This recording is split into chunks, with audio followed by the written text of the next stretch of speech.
President.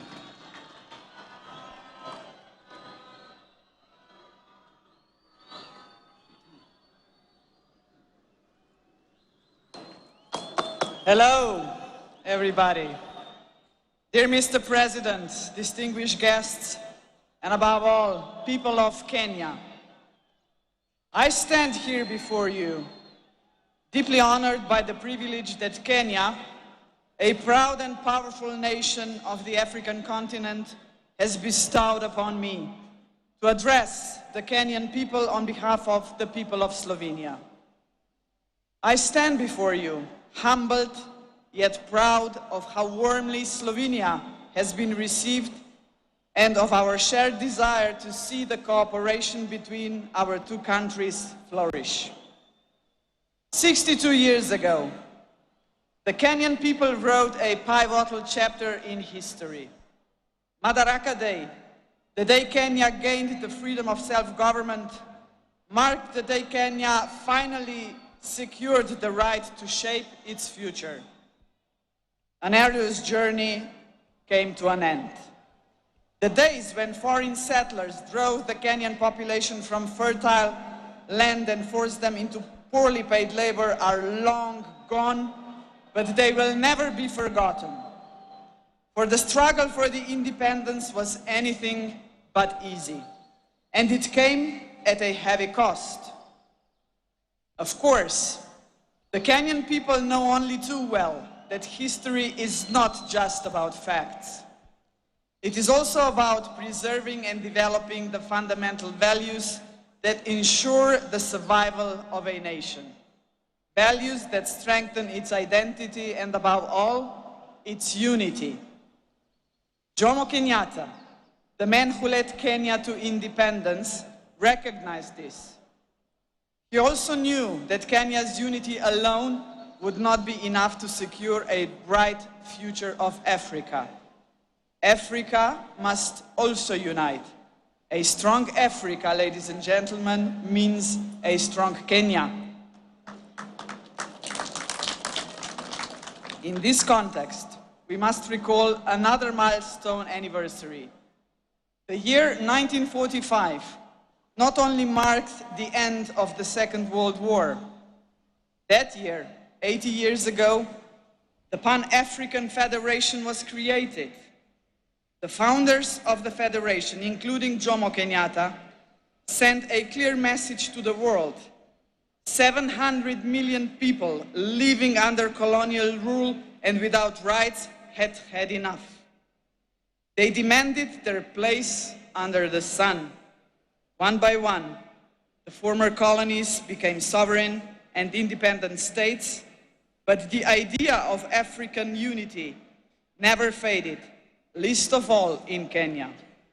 What better proof of this vision than the most important project in African history to date, the creation of the African Continental Free Trade Area in 2018. Kenya was among the first countries to ratify the founding treaty.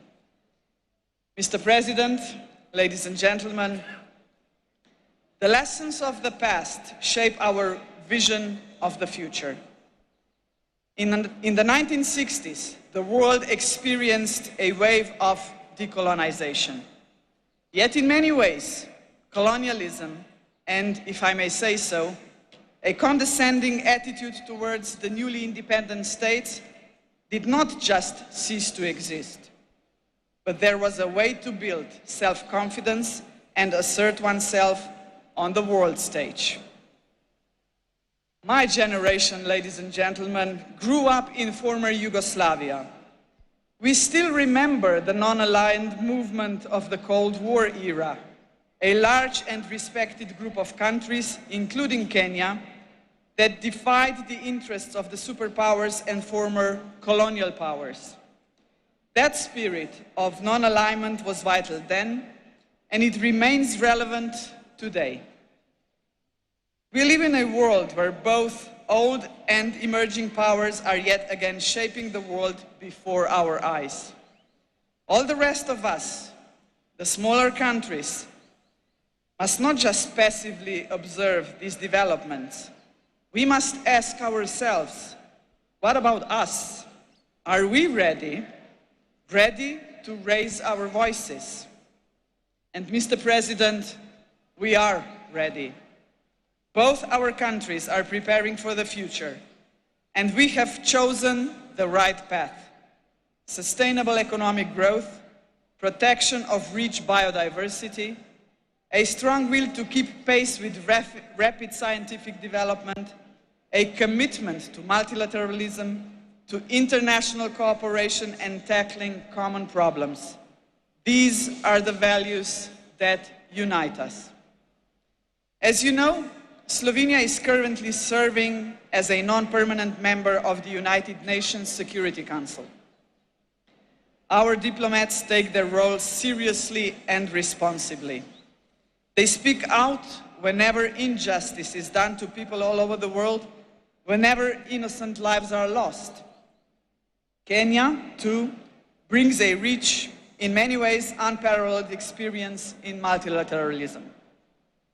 The international importance of the country is reflected in the fact that several United Nations agencies are based here.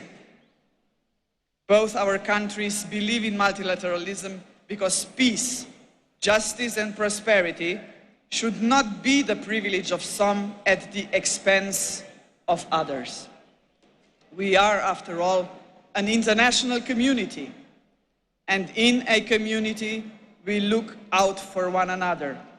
And in a community, solidarity matters. In a community, cooperation must be our goal, not selfishness. In a community, peaceful settlement of disputes, not wars, must be the norm. Only such a united community will be capable of confronting the world's most urgent challenges, such as poverty and climate change, lack of access to basic needs and social exclusion. This is why we should be proud that there are several projects in which Kenya and Slovenia are working together to support each other in tackling this kind of challenges. Dear Mr. President, dear people of Kenya, the Slovenian people celebrate Madaraka Day with you. We are a young country, but we too have our own story of struggle for independence. We celebrate with you because we are both proud and confident nations, nations that revere the past yet look firmly to the future. We must not be discouraged by the troubled world in which we live. We should look for opportunities that lead to a strong economy, scientific progress, innovation and environmental protection. Unity and determination have brought us this far. They will take us even further.